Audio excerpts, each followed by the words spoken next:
Thank you, and welcome back to the Patriots 300 level podcast. My name's Eric. I'm joined by my co-host Kevin.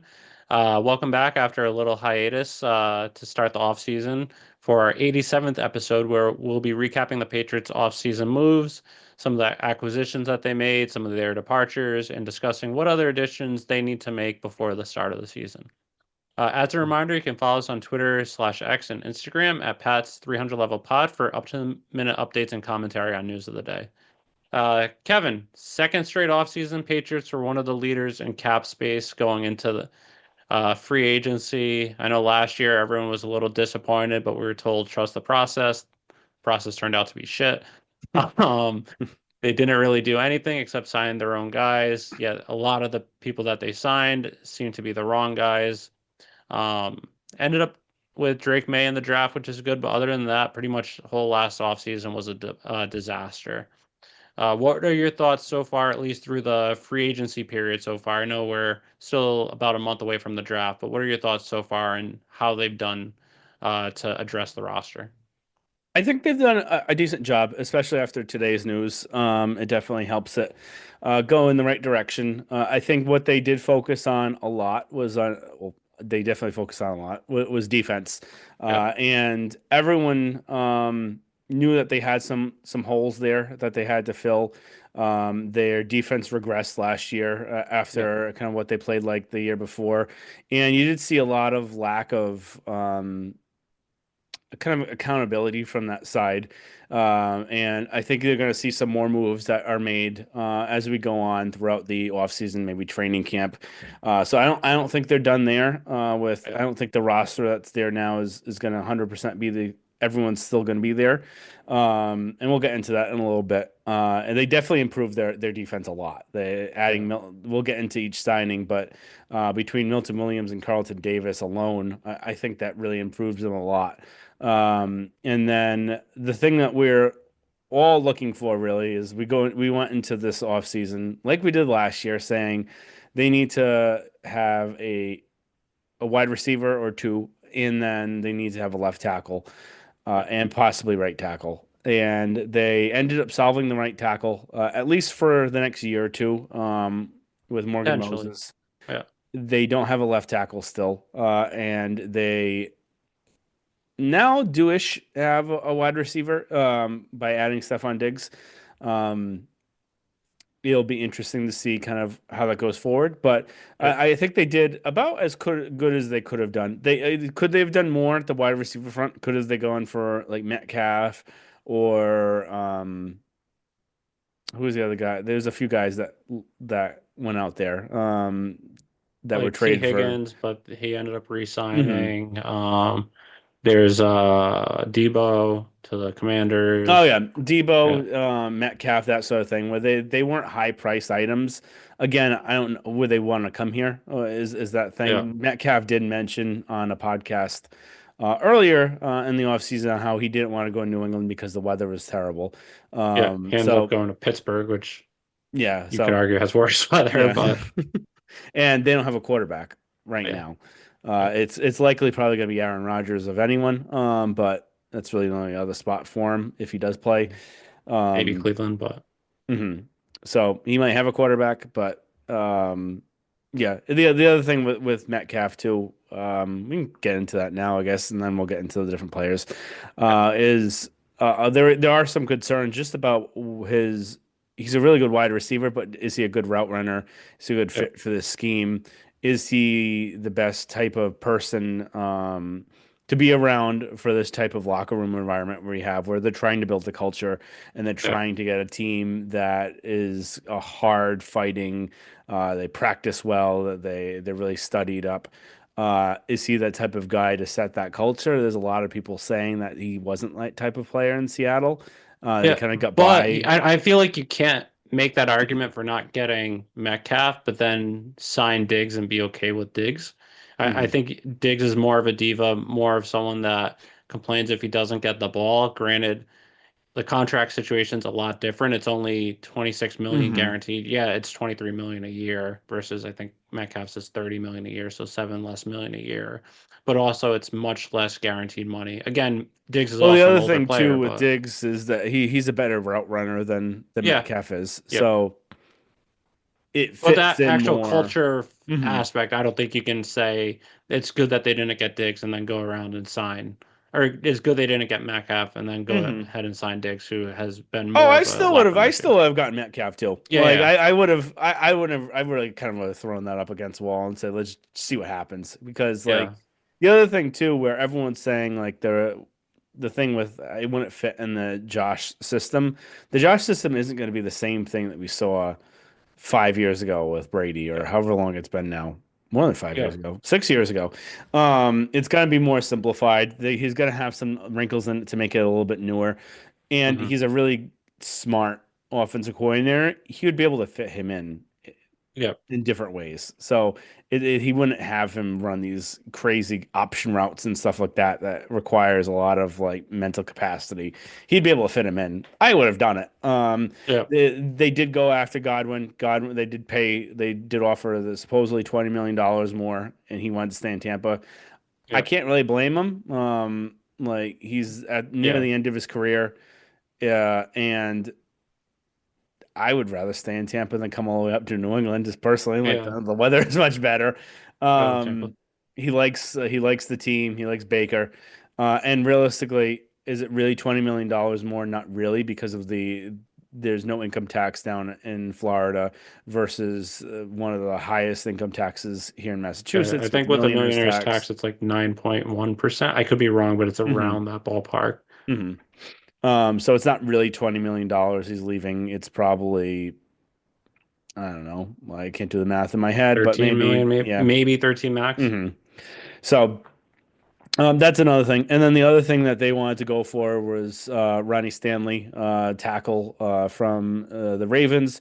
Supposedly they offered more than what the Ravens had We're offered. going to offer more. He didn't. It was he re-signed before they hit free Oh, agency, so we don't know. Yeah, they offered him more. They let yeah, him know that how yeah. much they were going to offer him. Yeah. And he decided to go back to the Ravens. Um, The other scenario, the only thing there's two different kind of scenarios out there which I could have said they didn't do enough for left tackle. One There's would be, what was it? oh no, go. I was gonna say There's one would be the guy the Chiefs had signed. They ended up getting outbid by the Chiefs. You have the most money out there. You can, if you really want yeah, the guy, you can go get him. but he was very much overpaid for the production that he's provided. So I at least understand if you don't feel say you want him, but you set a Hmm. certain number at what you're comfortable signing. I understand not overpaying for a guy who is more of a question mark. It's not like he's an established left tackle. So Hmm. I get that. The one that I don't understand at all is not trading for Laramie Tunsil, left tackle from the Texans, seeing what the Commanders gave up to get him. The Commanders gave up a third round pick this year, a second round pick next year, and I think a fourth or swap of fourths. Laramie Tunsil is one of the top five left tackles in the NFL. He might have been a locker room issue, but I think a bigger locker room issue is if your offensive line can't block anyone and your offense can't score points because you're not able to block anyone because you get off the field. This year, if you give up a third round pick, you have two third round picks this year, both better than the Commanders because the Commanders finished so much better than you. Your second round pick next year is likely going to be a better pick for the Texans than what the Commanders give up because you're assuming Commanders did very well last year. Patriots didn't. Even if Patriots improve, they're not going to be as good and a second round pick in the future. So if you, for the Patriots, you're thinking you're going to be better. So it's not like you're giving up essentially a late first round pick. You're giving up if you improve as well as you're expecting, mid to late second round pick. For a left tackle who is one of the best in football, yes, he only has 1 year left on his contract, but you can franchise him, you can resign him, you can figure out what to do there, but you get the biggest hole on your roster the last 4 to 5 years. Why they didn't do that, I have no idea. The only things I can think of is Casario just is so bitter about what happened in New England when he left. He doesn't want to do business with them and was willing to take a similar or less deal to ship him out of the conference. Or B, you have no clue that Laramie Tunsil's even on the market, even though your offensive coordinator's brother is the passing coordinator for the Texans. Your offensive coordinator was roommates with the Texans GM, which so that's just either full incompetence or you just don't feel comfortable enough to get one of the best left tackles in football, which makes zero sense. Yeah, there were some things that did come out after the trade, saying that there were some kind of leadership issues there. So that Yeah, also could be a scenario where maybe Josh did hear that, or they heard it from Casario, and they didn't want to have that risk. I would take the risk still, just yeah. because he's such a good player, and And you make not sure only that. is he a good player, left tackle is the toughest position to find in football. And not only that, just tackle in general. There's 62 starting tackle positions in the NFL. There are not 62 starting caliber tackles in the NFL. Mhm. And more of the starting caliber tackles are on the right side of the offensive line. There's not 20 starting caliber left tackles and you're getting a top five guy, it's worth the risk of the character issues and the locker room issues, especially considering the deficiencies you've had there year after year after year. hmm and then the other reasons why they also might not have done this is that they could just be valuing their draft capital so much, where they're like, we don't want to give up something for, you know. And the thing is, he's older, but 30 years 30? old, at a tackle position is not that old. It's not like he's a running back. It's not like he's a wide receiver. It's not like he's even how like a linebacker. Like tackles can usually play Can you till can you they're get 34 or a 35. can you get a starting caliber left tackle with the third round pick? Can you get a No, top five left tackle not with the usually. third round pick?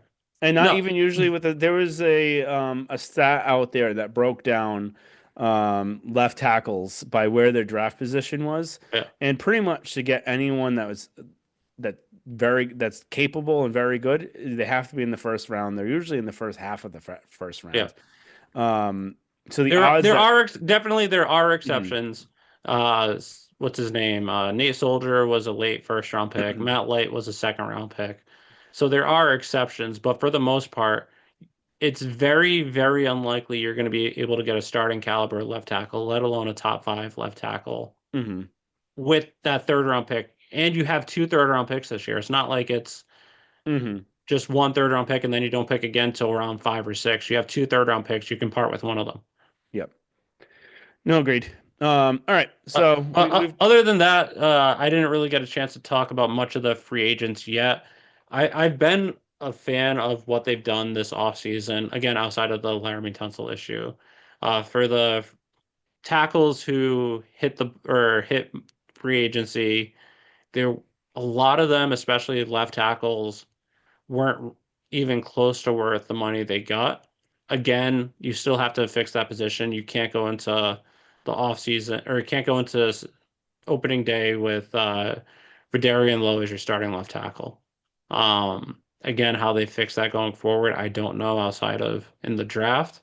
But Milton Williams was the number one player available in free agency, and they were able to get him, which is great for this defense. Again, you don't know, we have no idea if Christian Barmore is ever going to be able to play again, let alone this season. You're hoping is because he's such a talented defensive tackle. But if he's not able to, Milton Williams can fill that position of disrupting uh, offensive lines, providing pass rush in the interior line. And if Barmore does come back, a pair of Milton Williams and Christian Barmore is going to be extremely difficult for offensive lines to try and stop. And then when Yeah, you pair and then that think of with Keon White what? on top of. I was gonna say Keon White on top Yep, of it, coming from the edge. exactly. Keon White on the edge, Harold Landry on the edge. Depending on what they do in the draft, if Abdul Carter falls to four, a defensive line of Keon White uh, in the interior or exterior, depending on what you want. You have both Williams and Barmore in the middle, Landry and Carter on the outside. That's going to be absolutely insane defensive line to have to deal with for offenses. Hmm. Carlton Davis, really great signing. 3 years, $60 million. You have your boundary corner outside of Gonzo. Your top three cornerbacks are pretty much set with Gonzo, Davis, and then you have Marcus Jones in the slot. Stefon Diggs.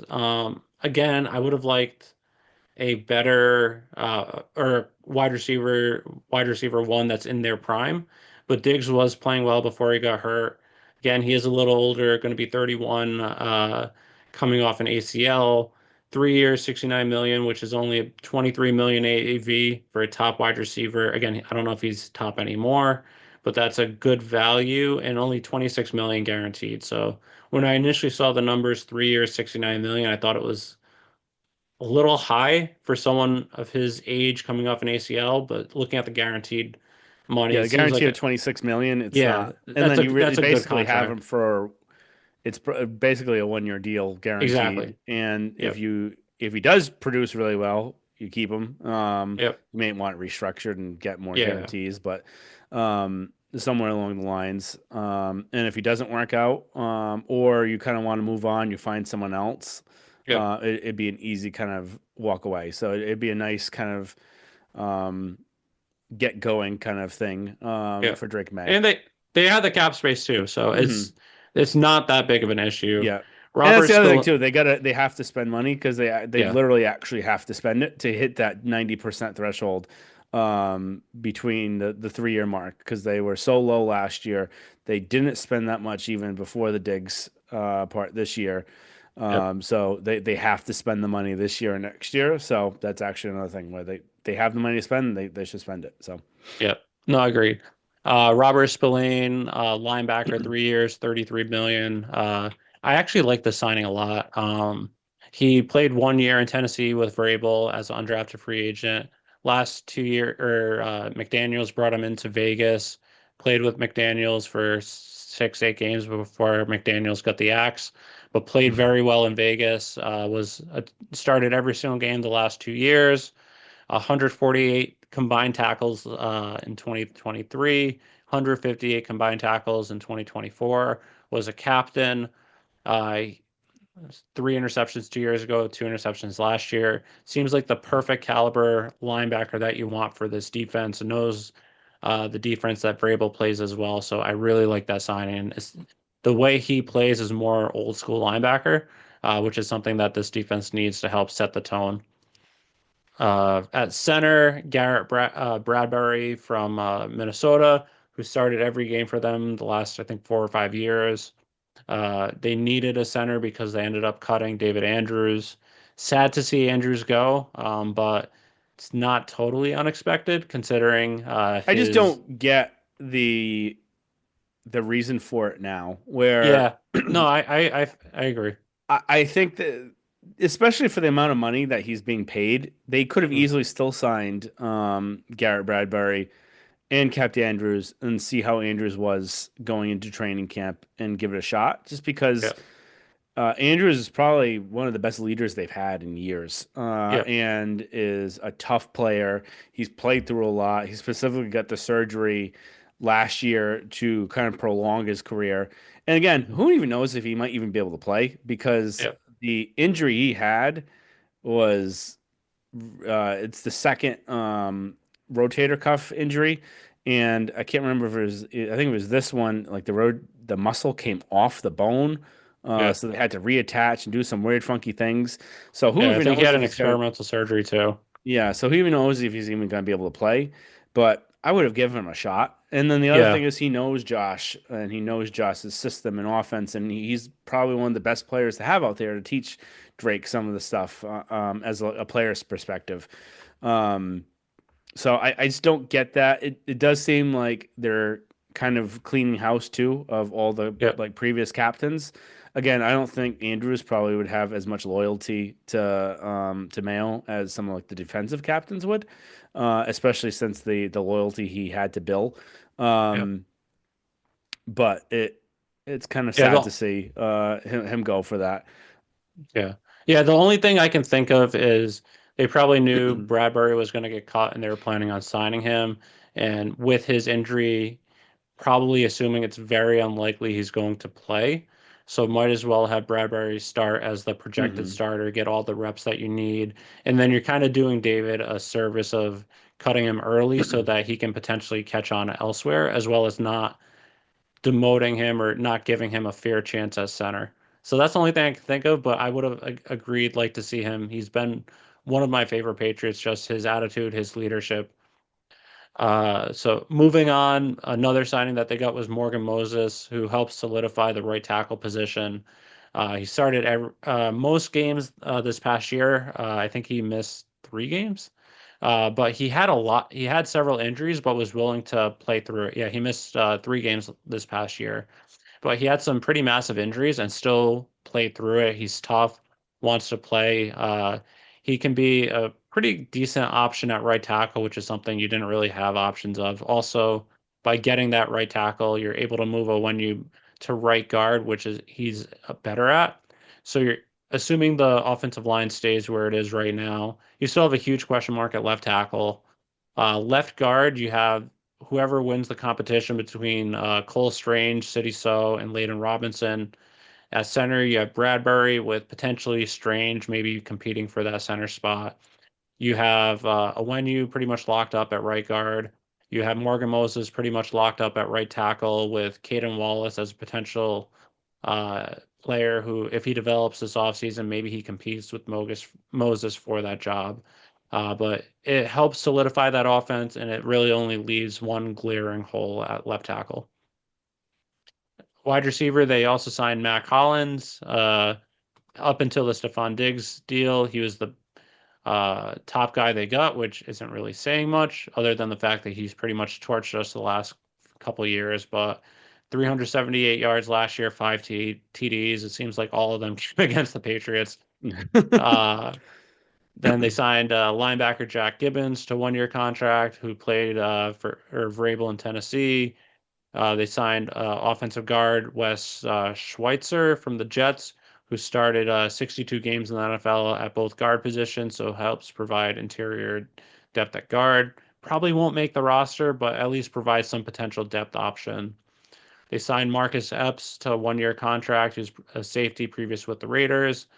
They signed Clavon Chasen. He's a defensive end edge with the Raiders last year. Before that, he was with Jacksonville. I believe he was a first round pick where he didn't play great in Jacksonville, but last year he kind of start showed his potential having 5 sacks. So he's someone that could be another player that may have a breakout potential in a new off or new defensive scheme. Signed defensive tackle Kiris Tonga, who was with the Cardinals last year, providing some more defensive interior line depth. And then last acquisition that they've had is quarterback Josh Dobbs, 2 year, $8 million contract, just providing that veteran quarterback position on the roster to go alongside Drake May and Milton. Some additional, they've re-signed Austin Hooper, who had a good year for them last year. They re-signed linebacker, special teams player Christian Ellis. All the other players they've re-signed probably won't make the roster. Maybe Jeremiah Paramount Farms. Farms. Ben Brown might too. Maybe depends. He has a potential. Demontre Jacobs, who started 13 games for you last year, which is insane that he started 13 games last year, but he'll be a good body at camp. Maybe if he develops more, maybe he could make the roster. And then Jalen Hawkins, maybe, but probably more practice squad for most of these guys. Mhm.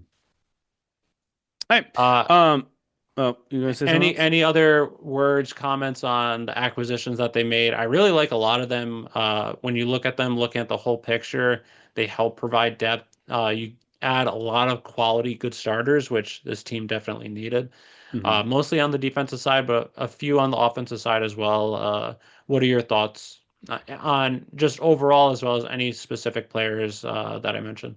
Yeah, I think one of the things I was going to mention, I kind of alluded to it too, where we were seeing from the departures and kind of the acquisitions is I wouldn't be surprised if, come the start of the season, that we see a few more kind of releases or trades where I don't think Julian Tavai will be on the Yeah, roster I doubt it. starting the year.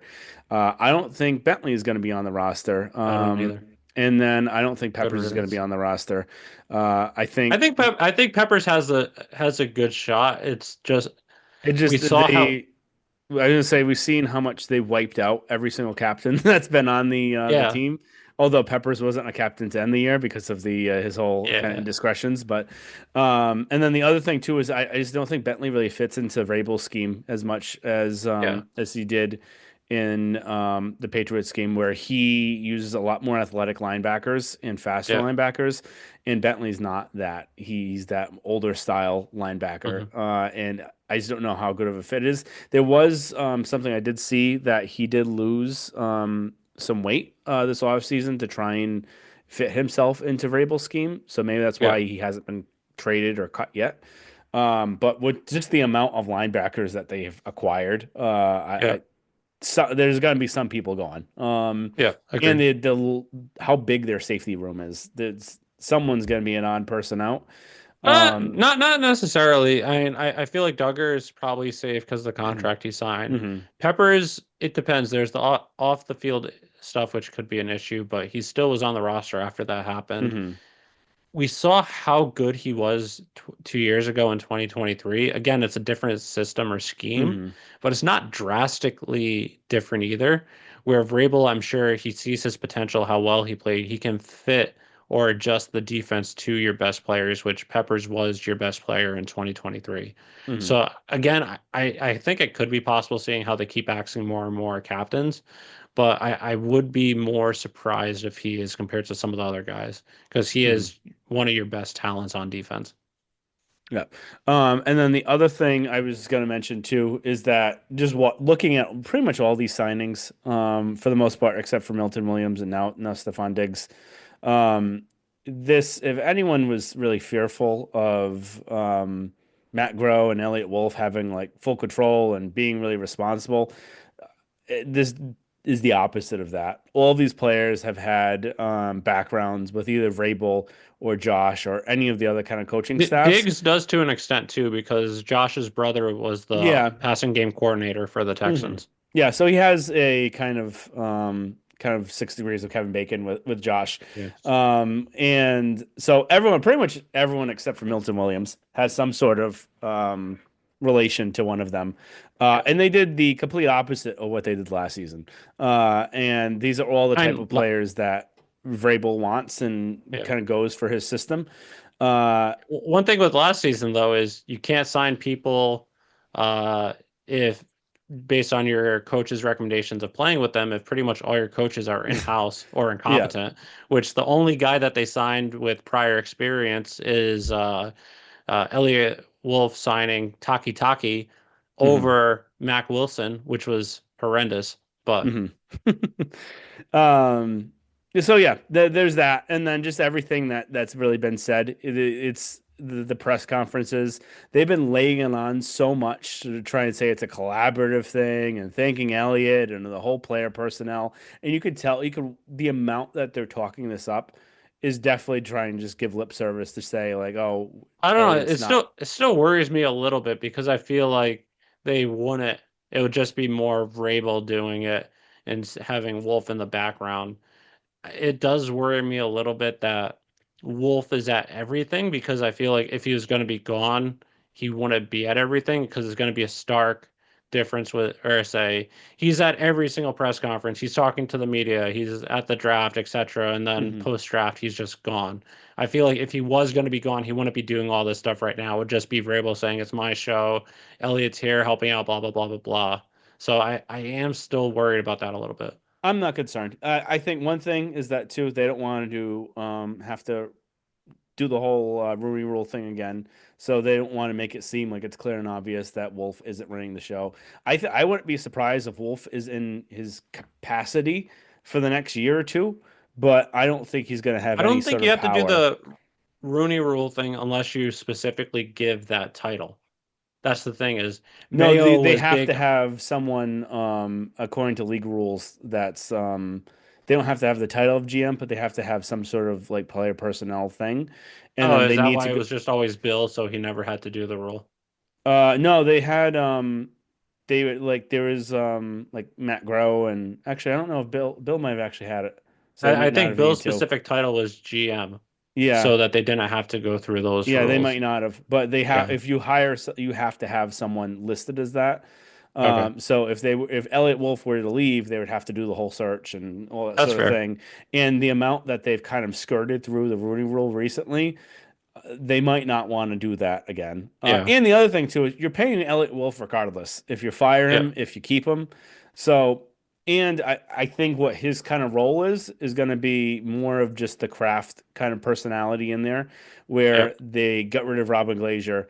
He's at least someone that they're familiar with and they like, and he's really more just to do all of the kind of dot the i's and cross the t's sort of stuff. So do the Yeah. paperwork, do the meetings, the press conferences, stuff that Rabel doesn't really want to do anyway. Where like the Yeah. after the draft like press conference, like that would be something Bill would used to send Cassari out there for, Yeah. or Matt Groh, so he wouldn't have to talk. I think that's really what his kind of role is until he slowly fades away and gets reassigned to like work on the Hopefully. training facility or something like that. Yeah. We saw this with Bill when he took over. And we saw, I'm blanking on both their names, but there was the cap guy. Rare. Um, what was that? Rare. I was thinking with the other guy. It was like Wojnarowski or something like that. Oh yeah. Yeah. Um, where he stayed on with the team for like 4 or 5 years, but he had no capacity whatsoever. He was in charge of Andy Andy Waznichuk. Washnak, I think. I don't know. Um, I've never known how to pronounce it, but yeah. it's Wasynczuk. So he basically was put in charge of the stadium design, even as like a title. So, and that was some of the work they did. But he stayed on until like 2005, and Yeah. then Bobby Greer was gone after the draft. I don't think it's going to be as much a Bobby Greer situation. I think it's going to be kind of an in between Bobby Greer and the Andy situation where I think he's got to still stay with the team for a little bit. They're paying him anyway, and you know how Yeah. Kraft is with firing and paying guys. He's already had basically had to eat an entire coaching salary of like the entire coaching like system. So Yeah. is he going to want to eat the GM too? like, at least if he's paying him, he probably wants him to do something. So, Yeah. No, that's um, fair. I'm not concerned. And I think that was it for. Oh, if you had to grade this offseason so far, what would you give it? I would give it a B plus. I think it's very good. I'd like to see a better wide receiver one brought in here, and they still might do that. A lot of times we've seen the top wide receivers ultimately get traded either on draft day or right around the draft. So Hmm. maybe Brandon Ayuk might be traded for a third round pick per se on draft night or something like that. And I would have liked to see them upgrade the left tackle position. As we mentioned, there weren't a ton of options based on who was available outside of Laramie Tunsil. But given that they should have, even if you have to overpay for Laramie Tunsil, give more than what Washington gave. He's someone that's worth it. Again, maybe I understand maybe not giving your top two picks this year, but seeing how he went to Washington for not a top two pick this year, Hmm. that's something that they should have done, unless there's some reason that we just don't know. But other Yeah. than that, I love every other move that they've done, other than cutting Andrews. But again, I understand potentially why they did that. Yeah. Yeah. A B plus is exactly what I was thinking. Especially now with the Stefon Diggs, I still want to give in the A range just because Yeah, they don't have a left tackle, and that's yeah. crucial. And then they don't really have still a one wide receiver. I would call him like a 1B right now, until we fully see. Well, there Um, might be one on the roster with Booty. but realistically, the wide receiver group isn't terrible, Yeah, especially with having Josh here. I think the biggest thing last year was, and we saw how much Josh could do with this team back in 21, where even 20. yeah, even 20, their wide receiver group wasn't great then either, but they still put up the six most points in offense in Yeah, 21. And this year, you could say their wide receiver group isn't terrible. It's not great, But if their whole thing with like the Josh system is to get the ball to the open guy and making sure that you kind of spread the love out, you don't always need that number one. They never always had that number one type Yeah. of kind of guy. There usually was like a one ish, like a really good receiver like Welker, Wes Edelman, like Welker. slots.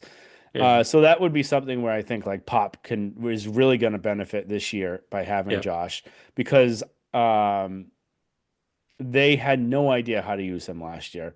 They had no idea how to use Marcus Jones last year until he decided to say like, oh, like I could play offense, and they had no Yeah. idea. Like there's just gonna it's gonna be I think a lot better just by the mind that they have there and knowing how to effectively use guys. So I'm really looking forward to it. I think Pop is destined to have a better season this year. He had one of the best Patriots rookie wide receiver years in history. Thanks, Terry Glenn. hmm so I think he could really go off of that. The concussion thing worries me a Yeah. little bit just with him. But then basically you have Diggs, you have Pop. I don't know if Bourne's going to be around. I don't think he will be. I don't think he's going to be, but he is You talented. yeah. Um, You but have Booty, you have which Bodie, who's Booty actually had a good year last year, he and did, that's and he's with a not him kind of a not playing much. possession guy. As long as Yeah. you get his head still straight, he was a little bit diva-ish for not being that good. Yeah. Um, for being an average wide receiver and being a diva is Yeah. kind of weird, but um, Matt Collins is a good number five guy. mhm. You have Polk and Baker where you're hoping something based on their rookie Between season. I know they were drafted high, but based on their rookie seasons, you have to assume they're not going to give you yeah, anything. But maybe they're able to turn it around with the new regime where you saw the talent with both of them. Maybe they get their head on. If not, move on. You hmm have pretty decent four guys with Diggs, Pop, Booty, uh, I'd even say maybe Born Holland. for now. Yeah, Born for now. And then depending And on who they go Hollins. in the draft, which we'll hmm get into in a minute, but if they go with Travis Hunter or if maybe Tet if Hunter and Carter are available again, I don't want Tet hmm at all.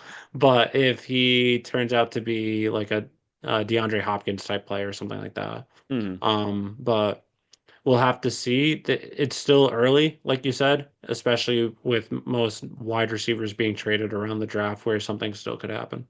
Yep. Yep. So I wouldn't right now. I think even B plus is too early to grade. It could be a lot better depending on what we see for trades, who they Yeah, draft to. So I just well, I am excited just about what they can actually do. I think it's yeah, going to be a much better season. And then I know the always Batman saying the night is darkest just before the dawn. So we had to yeah, endure that horrible season last year yeah, to have a hopefully better season this year. I'm very excited just about what's going to happen yeah. for this. So draft. What were we going to say? Who do you want number four? So for me, it's been clear ever since, say, December. I want Abdul Carter. He Yep. is, in my opinion, the best player in the draft.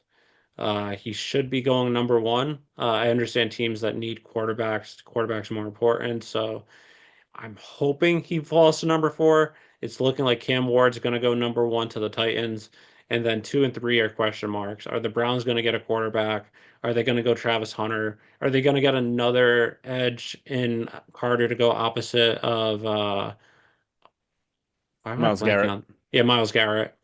If they don't go with Carter, let's say they go with Travis Hunter, you gotta assume most likely Giants are going Sanders, but they have a quarterback room of both Russ and Winston. So why would you sign both of them unless you don't believe in Sanders or you don't know if Sanders is going to be available? So again, Giants are a big question mark. I'm assuming if Sanders is available at three, they're going to take him. But if not, I would still think they'll probably go Hunter over Carter. But if they do that and Carter goes two, you're you're kind of in no man's land at four. If it gets to four where Carter and Hunter are both off the board, I would try and trade back because there are teams that need quarterbacks. You got to assume you'll get a decent haul by trading back for a team that wants Sanders. even Hmm. though Sanders isn't necessarily unanimously viewed as the top guy or a top quarterback. I have no Someone's idea going to what. value him as that, I Yeah, think. but say you're not able to trade out a four and Carter and Hunter are gone. I have no idea. It's you could make an argument for all these guys. Maybe Campbell is half an inch really going to make a difference at arm length. Maybe yes, maybe no. It's tough. And Numbers then there say was a it report does. today saying that the arm lengths, the measurements were a half an inch short at the combine for other guys. Yeah, So, but it's just like at pro days, everyone's mhm. 40 is usually better because it's not actually accurate. You could say that Yeah. the combine is probably more accurate than the pro days. Hmm. Again, numbers say that half an inch difference is drastic. Is it in actuality? Maybe it's just a coincidence with Campbell. I'm But not do you? taking him. Like, I don't Yeah. want anything to do with him. Number But who? one, there So hasn't been a left tackle taken and played at yeah, with those that arm length and wingspan in over a decade. Like, there's a yeah. reason for that. And then No, the I other thing agree. is too, if you look at some of the advanced stats with him, yeah, he didn't give up a sack, or he maybe have given up one last year, but his pressure rate was actually like not good. Yeah, Compared to a lot of the other tackles on the board. There are actually some other tackles that I think actually might have a better career at tackle than yeah. he will that are going to be drafted later on, I towards the agree. end of the first round or early the second round. Um, and I think that's a huge thing to look at is like the pressure rate, just because they may not be getting sacked, but a lot of these, especially if you look at like Texas, the quarterback knows to get rid of the ball before he's sacked, and he knows they have better protections everywhere else because it's a better program. So the Yeah. sack numbers are going to be lower to begin with. Um, So let's go along with that. Who would you take? Say you have choice of anyone in the draft. Who are you taking at four? I'm taking Carter for, but I also kind of really like, I mean, very intrigued with Hunter. Yeah, I would take either or. If both I am hoping that both quarterbacks go in the top yeah, three picks, and then we just have our choice of the leftover. yeah. I'd be happy with either of them. They're the two of them are the top two players in the draft. They're the only two By far. studs Yeah, that are in this draft. The only two really real number ones, besides maybe Ward. Um, maybe. Well, I don't even know. yeah. Like, I think it's pretty clear. It's Carter and Hunter, hmm. then Ward, Yeah. then it's like a whole It's a nother yeah, level after crap. that. Yeah. Yeah, Um, so I would go Carter is by far the number one player. yeah, Hunter just really intrigues me just for the wide receiver aspect where they have never been able to draft a wide receiver. yeah. And again, this is a whole new regime. That's not to say what they couldn't do before, they can't do now. But he's just so dynamic and it just intrigues me where you could potentially have him, Diggs, Pop, and like Marcus Jones on the field all at once. Yeah. Like you would Well, have a like, bunch of speed, you would have a bunch of yeah, quickness, you could do a whole bunch of different crossers and in cuts. And it's so kind of crazy what you could do with that. and Booty too. Like, honestly, if you were to get Hmm. Hunter, him and Diggs would be the perfect pairing Hmm. with Pop in the slot, and then adding Booty as well as a fourth wide receiver. That would be a pretty good wide receiver set and tough for Hmm. defenses to defend. Yeah, But let's say both Carter and Hunter go top three. You're not able to trade back. Who are you taking it for? that's a good question. I haven't been going too much into the draft yet. So, like, if they didn't sign Milton Williams, I think you could make an argument for defensive tackle Mason Graham from Hmm. Michigan. However, with Barmore under contract for 3 more years and Williams under contract for 4 years, again, we don't know about Barmore, but can you really have three starting defensive tackles? Hmm. I know you want to take the best available player, but you kind of uh, that's not might not be the best play. Hmm. You could go potentially Walker, the linebacker from Georgia. You could potentially go Membo, the offensive tackle from Missouri, who's been climbing up boards. If you I was don't gonna trust say Gamble, Membo's, I think the one that I think if I was looking at his stats, he's the one that actually has the best pressure rating against. yeah, Um, and I'd be more willing to take the chance for that than Yeah. someone with tiny arms and tiny. And I'm not taking a guard at number four. Like Yep. I think everyone says, and looking at watching him, I think that Campbell will be fine in the NFL. I just don't think he's going to be a tackle. He's going to be a Yep. guard. And I'm not taking a guard. I know it hurt me before saying they're not going to draft the guard the first rounds, and they ended up Yep. drafting Cole Strange. Yeah. Yeah. So like, I'm gonna probably shoot myself in the foot by saying I'm go drafting a guard number four overall, and I do. But Yeah. it just you don't do it. Yeah. So I think with Membo, he has the best potential, and out of all the guys, out of the top three, him, Campbell, and Banks, I think he has the highest likelihood of being successful at left tackle. I know he's played right tackle for Missouri the past couple of years, but you could potentially put him at left tackle if he doesn't work out, move him to right tackle, and you solidify your right tackle position for years to come, potentially. But you could also argue maybe would you go Tyler Warren, the Penn State tight end at four? I don't know if the value is really there. Then you get into the question marks of Ashan Genti, the running back, and I running back value at four is not there. Hmm. But It's not 15 years ago. it's not. But let's say this is the 2013 draft, which is historically one of the worst drafts in the NFL. Hmm. If you think Gianti is the best player available, and you let's again, it's probably not fair to him, but let's say you think he's Derrick Henry. Would you take Derrick Henry if he's available at four? I guess, yeah. So again, I don't like the value of a running back, but if he's clearly the best guy available that you have and you don't trust the other guys available, I can at least understand that pick. I probably wouldn't want that, but especially the value, incremental better value of a running back at four versus any of the other positions. But if you think he's by far the best player, I can at least understand it. Hmm. I It's think it just you, sucks is that yeah, like the year that you have a top pick, like we haven't had this. Well, we have recently, but like yeah, besides the last 2 years, we haven't had picks like these in a long time. And then the one yeah. year that well, the second year you really need to get a really good player. There's a good chance you're not going to be able to get one. No, but even if this was last year, say you had the number four pick last year, um, you could go Marvin Harrison potentially. It Hmm. depends. Marvin Harrison. There's Malik Neighbors. There. Why am I blanking on the Chargers left tackle? Joel. Uh, yeah, He's a Joe right Alt. tackle actually, though. Yeah, he was a left tackle. He played right tackle last year because Hmm. usually when you draft a rookie tackle, you play Hmm. him at right tackle to start, then you eventually transfer them over. Yeah. You have Joe Alt. Brian Thomas went later in the first round. Again, I don't know if you would have taken him at four, but you could have your pick in this. Say one of those people would take still Cam Ward probably, but you're picking between Malik Neighbors, Joe Alt, and Marvin Harrison versus Hmm. Abdul Carter and Travis Hunter, which you could argue are potentially in that caliber. But after that, it's such a huge drop off. Hmm. And then the So other thing is too, there could be some good players afterwards that you draft. Like there could yeah, be some wide receivers you get yep.